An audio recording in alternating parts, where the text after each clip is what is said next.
अयोध्या में विवादित ढांचा ढहने के बाद नारनौल के रहने वाले सीआरपीएफ कमांडेंट राजेंद्र कुमार स्वामी को चार्जशीट का सामना करना पड़ा और लिब्रहान आयोग व कोर्ट केसों को सेवानिवृत्ति के बाद भी झेलना पड़ा। तत्कालीन केंद्र सरकार ने विवादित ढांचे की सुरक्षा के लिए उत्तर प्रदेश सरकार को फोर्स मुहैया करवाई थी, लेकिन 2 लाख कार सेवकों को रोक पाना संभव ही नहीं था। राम मंदिर आंदोलन के समय करीब 2 लाख कार सेवकों ने अयोध्या पहुंचकर ऐसा माहौल बना दिया था कि सुरक्षा में तैनात उत्तर प्रदेश पुलिस व केंद्रीय सुरक्षा बल के अधिकारी व जवान असहाय महसूस कर रहे थे। वे समझ गए थे कि गोलियां चलाने से बड़ी संख्या में कार सेवकों की जान तो जाएगी, लेकिन विवादित ढांचा फिर भी सुरक्षित नहीं बचेगा। स्वामी बताते हैं, अयोध्या में विवादित ढांचे की सुरक्षा के लिए 3 घेरों में सुरक्षा बल तैनात किए गए थे। ढांचे के बाहर 2 घेरों में उत्तर प्रदेश पुलिस तथा पीएसी तैनात थी, जबकि अंदर सीआरपीएफ की एक कंपनी तथा महिला फोर्स थी।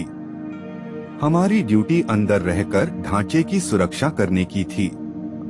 उत्तर प्रदेश सरकार का आदेश था कि सीआरपीएफ को ढांचे के अंदर रहकर सुरक्षा करनी है। विवादित ढांचे की दीवारें 4 से 6 फीट चौड़ी थीं और पत्थरों की बनी थीं। दीवार की ऊंचाई 8 से 9 फीट थी। ऐसे में सीआरपीएफ के जवान 6 दिसंबर 1992 को बाहर से हो रहे हमले को न तो देख सकते थे और न ही फायर कर सकते थे। वैसे भी 2 लाख से अधिक कार सेवकों ने विवादित ढांचे की ओर कूच किया था। उस समय विवादित ढांचे में 117 जवान मौजूद थे। शेष कंपनियां बाहर थीं। ऐसे में 2 लाख कार सेवकों को रोक पाना संभव ही नहीं था। सुप्रीम कोर्ट के आदेश के चलते विवादित ढांचे से 20 गज की दूरी तक सुरक्षा घेरे के भीतर तक लाखों कार सेवकों को आने दिया गया था। हमला अचानक हुआ और बाहर दोनों सुरक्षा घेरों ने कोई प्रतिरोध नहीं किया। ढांचे के अंदर तैनात ड्यूटी मैजिस्ट्रेट वहां से भाग गए थे। हजारों की तादाद में कार सेवकों के प्रवेश के बाद उन पर बल प्रयोग संभव तथा प्रभावशाली नहीं था। यदि हम फायर कर भी देते तो इतनी संख्या में आए कार सेवकों को रोकना असंभव था। वैसे भी नियम यह है कि यदि कार्य करना संभव न हो तो कुछ लोगों की जान नहीं ली जा सकती। लिब्रहान आयोग से लेकर कोर्ट तक हुई गवाही के दौरान मैंने अपनी बात तथ्यात्मक रूप में रखी थी। केंद्र सरकार द्वारा भेजी गई फोर्स मेरे नहीं बल्कि उत्तर प्रदेश सरकार के निर्देशों के अधीन थी, जिसका इस्तेमाल उत्तर प्रदेश सरकार ने नहीं किया।